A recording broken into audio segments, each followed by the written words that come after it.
Guys एक बहुत अच्छी खबर है। टाइटल से आपको समझ में आ ही गया होगा कि हमारे कुछ आर्टिफैक्ट्स वापस आ रहे हैं यूएस से इंडिया। और कहते हैं ना कि जो हमारा इतिहास होता है वो हमारी पहचान होती है और उसे प्रिजर्व करके रखना बहुत ज्यादा जरूरी होता है। फॉर्चुनेटली इस बात का एहसास शायद हमारे गवर्नमेंट को भी बहुत अच्छे से है, इसीलिए 2014 से अब तक 660 आर्टिफैक्ट्स को बाहर से इंडिया लाया गया है, जिसमें से 578 तो सिर्फ अमेरिका से आए हैं। 2021 में अमेरिका से 150 से ज्यादा आर्टिफैक्ट्स वापस आए थे, जिसमें ब्रॉन्ज का नटराज स्टैचू था which was from 12th century. 2023 के मोदी जी के यूएस विजिट में 105 आर्टिफैक्ट्स इंडिया वापस आया था। तो ये सारा एफर्ट देख के अच्छा लगता है कि चलो गवर्नमेंट भी सीरियस है अपने कल्चर को लेके, अपनी हिस्ट्री को लेकर के। हम आगे आने वाले जनरेशन को तैयार कैसे करेंगे जब उनको अपने हिस्ट्री के बारे में ही नहीं पता होगा, उनके एंसेस्टर्स पे कितनी एट्रोसिटीज हुई है, क्या चीजें चोरी की गई हैं, ये सब कुछ जानना बहुत ज्यादा जरूरी है आने वाले जनरेशन को। इसीलिए गवर्नमेंट का इस पे मूव करना काफी रिमार्केबल है। And whatever artifacts are coming back to India, वो सिर्फ अमेरिका से ही नहीं बल्कि बाकी देशों से भी हमने आर्टिफैक्ट्स वापस लिया है। फॉर एग्जांपल यूके से हमने चोला पीरियड का नटराज वापस लिया था, आमीन पिलर्स वापस लिया था। ऐसे ही फ्रांस, पेरिस, जर्मनी जैसे देशों से भी हमने अपने आर्टिफैक्ट्स को वापस लिया है। ये जो भी डिटेल्स बता रहा हूँ मैं वो मिनिस्ट्री ऑफ कल्चर की वेबसाइट्स हैं, यू कैन विजिट योरसेल्व्स। और ज्यादा डिटेल्स में ये सारे रिकॉर्ड्स आप देख सकते हो, मैंने लिंक डिस्क्रिप्शन में दे दिया है। कॉलोनियल पावर्स ने ना सिर्फ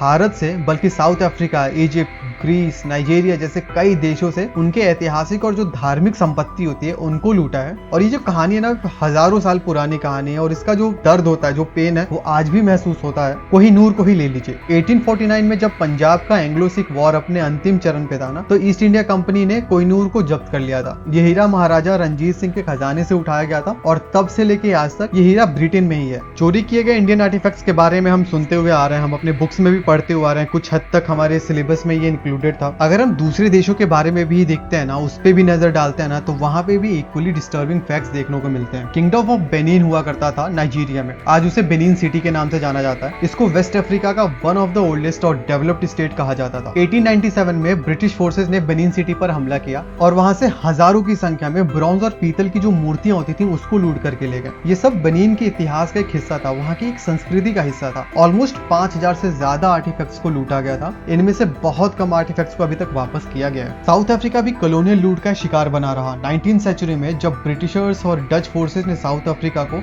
अपने कब्जे में लिया तो वहां के ज़ुलू, होसायन, Basotho tribe, sorry if I am taking the names wrong, इनकी जो सांस्कृतिक संपत्ति थी, इनके जो सांस्कृतिक आर्टिफैक्ट्स थे, इनको चुराया गया। फॉर एग्जांपल स्पीयर्स को चुराया गया, शील्ड्स, जो ट्राइबल ज्वेलरीज थी, इनको चुरा करके और यूरोपियन म्यूजियम का हिस्सा बना दिया गया। इजिप्ट के रोजेटा स्टोन को 1801 में फ्रेंच और ब्रिटिश आर्मीज के बीच में एक लड़ाई के बाद से ब्रिटिश ने अपने कब्जे में ले लिया था। रोजेटा स्टोन जो कि मिस्र की एक प्राचीन मूर्ति थी, आज तक ब्रिटिश म्यूजियम में पड़ा हुआ है। इजिप्ट ने कई बार इस स्टोन को वापस मांगा लेकिन अब तक ब्रिटेन ने इसे वापस करने से मना कर दिया। जिसको रोजेटा स्टोन के बारे में नहीं पता, मैं उसको बता दूं कि एक प्राचीन पत्थर है जो 196 BCE में इजिप्ट में बनाया गया था। इस पर एक ही बात 3 अलग अलग भाषाओं में लिखी गई है, जो इजिप्ट की पुरानी लिखाई को समझने में मदद करता है। इसकी खोज से ही ना पुरानी जो इजिप्ट की स्क्रिप्ट्स होती हैं उनको डिकोड करना हमारे लिए पॉसिबल हो पाया था। तो आप समझ सकते हो कितना ज्यादा इंपॉर्टेंट आर्टिफैक्ट है ये।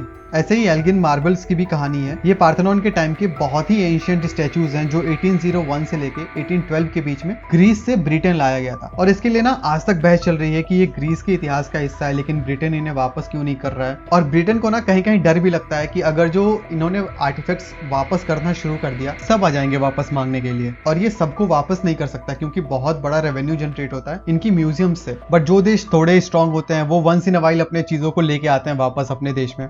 तो इट्स अ गुड थिंग। आपको क्या लगता है कि ये रिस्पॉन्सिबिलिटी लेनी चाहिए कॉलोनियल पावर्स को और वॉलंटियरली ये सारी चीजों को वापस करना चाहिए जितने भी आर्टिफैक्ट्स हैं? Whatever your thoughts are, comment down below and we'll see you in the next one. Thanks for watching.